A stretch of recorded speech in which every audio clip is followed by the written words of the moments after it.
नमस्कार दोस्तों, स्वागत है आप सभी का लीगल गाइड 360 में। दोस्तों, आज एक हम बहुत ही महत्वपूर्ण जजमेंट की बात करेंगे। इसका नाम है Razia Begum and other versus Nafisa Begum Abdul Hamid and other. Judgment को समझने से पहले इसके ब्रीफ फैक्ट समझ लेते हैं। तो होता क्या है, ये जो हमारी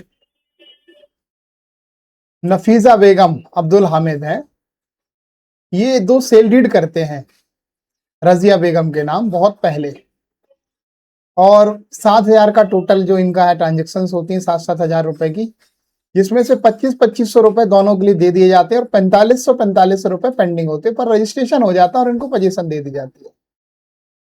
अब क्या होता है, कुछ टाइम के बाद ये क्या करते हैं, कोर्ट में केस डालते हैं कि ये जो ट्रांजेक्शन है इसके जो 4,500 रुपए ईच में रह गए थे, इसलिए ये जो सेल डीड है ये वॉइडेबल है, तो इसे तो कैंसिल किया जाना चाहिए, यानी दोनों सेल डीड जो है कैंसिल की जानी चाहिए।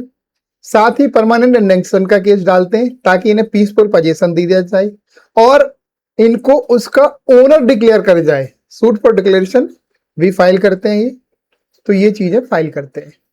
पर जो ट्रायल कोर्ट है ना, ट्रायल कोर्ट इनकी बात सुनता नहीं है, और ट्रायल कोर्ट 54 जो हमारा ट्रांसफर ऑफ प्रॉपर्टी एक्ट है उसके आधार पर जजमेंट देता है कि अगर एक बार रजिस्टर्ड हो गई सेल, अब उसके लिए अगर उन्होंने पैसे नहीं भी दिए हो तब भी उसे वॉइडेबल नहीं कर सकते आप। वो रजिस्टर्ड हो गई, पोजीशन हो गई, तो अब ये उन्हीं की प्रॉपर्टी हो गई। आपके पास और रेमेडीज हैं, पर कैंसिलेशन नहीं हो सकती। इसके बाद ये अपील करते हैं सिंगल बेंच के सामने। सिंगल बेंच भी जो ट्रायल कोर्ट का ऑर्डर होता है उसी पे ही स्टेबल रहती है। फिर ये डबल बेंच के सामने जाते हैं जब हाई कोर्ट में, तो डबल बेंच इस ऑर्डर को पलट देती है और जो ये नफीसा बेगम अब्दुल हामिद है इनके फेवर में ऑर्डर कर देती है। अब जो ये रजिया बेगम एंड अदर है, ये सुप्रीम कोर्ट का दरवाजा खटकाते हैं। अब सुप्रीम कोर्ट इसमें डिसाइड कर रहा है सेक्शन 54 को, और समझा रहा है कि 64 का मतलब क्या है। तो सुप्रीम कोर्ट ने 64 ट्रांसफर ऑफ प्रॉपर्टी एक्ट को समझाया कि सेल का मतलब यहां क्या है। तो जो ट्रांसफर ऑफ प्रॉपर्टी एक्ट है, जो धारा 54 है, वो ये बताती है कि कोई भी प्रॉपर्टी अगर पैसे के लिए सेल करी जा रही है और वो टेंजिबल है। टेंजिबल क्या होता है दोस्तों, अगर जिसे हम अपने सेंसेस से परसीव कर सकें, और सेंसेस आप क्या हो गए, जैसे आंख, कान, नाक, मुंह। तो इन जो सेंसेस हैं, जैसे सूंघना ये सेंसेस है, मुंह से टेस्ट लेना, जीभ जो है ये सेंसेस है ना, कान से सुनना ये सेंसेस है, आंख से देखना ये सेंसेस है। तो जो भी टेंजिबल चीज है उसे जो सेंसेस आपके महसूस कर सके वो टेंजिबल है। यानी सिंपल सी एक प्रॉपर्टी आपको दिख रही है, टेंजिबल है। ऐसे ही एक मान चलो कॉपीराइट है किसी का किसी चीज पे, वो इंटेंजिबल है, जिसे आप परसीव नहीं कर पा रहे हो अपने सेंसेस से, ठीक है। और मूवेबल इमूवेबल आपको पता ही है। तो एक ऐसी संपत्ति है जो इमूवेबल है, यानी अचल संपत्ति है, ठीक है।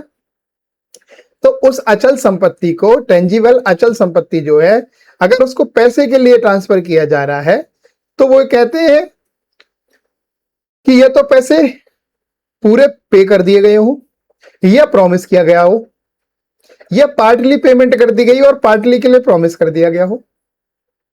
और साथ ही ये भी बता दी कि 100 रुपए से ऊपर की जो भी टेंजिबल इमूवेबल प्रॉपर्टी होगा उसको रजिस्टर्ड कराना ही पड़ेगा किसी डॉक्यूमेंट के जरिए, तभी वो रजिस्टर्ड, तभी वो वैलिड होगा, ठीक है।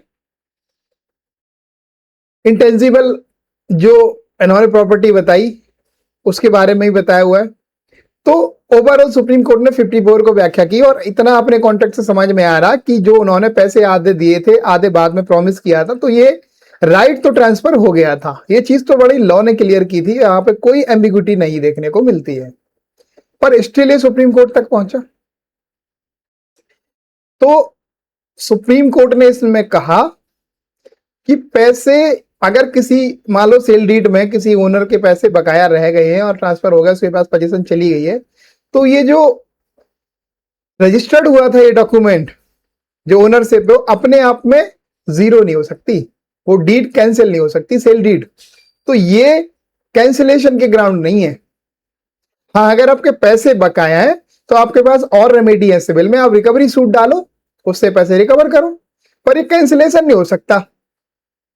ये सुप्रीम कोर्ट ने इसके अंदर डिसाइड करा। और जो हमारी ये रजिया बेगम एंड अडर थे, इनके फेवर में ऑर्डर कर दिया।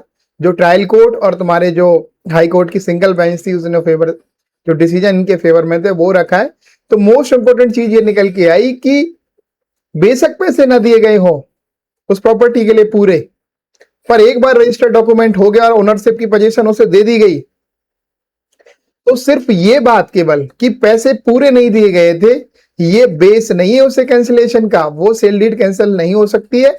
आप इस पैसे के लिए कोई और रेमेडी आप देखो, लाइक जैसे कि शूट फॉर रिकवरी डालो आप। तो इनके 4500 रुपए बच रहे थे, दोनों में तो रिकवरी डालें, वो बात अलग है कि इंटरेस्ट के साथ नहीं मिलेगा, ये सारी चीज मिलेंगी।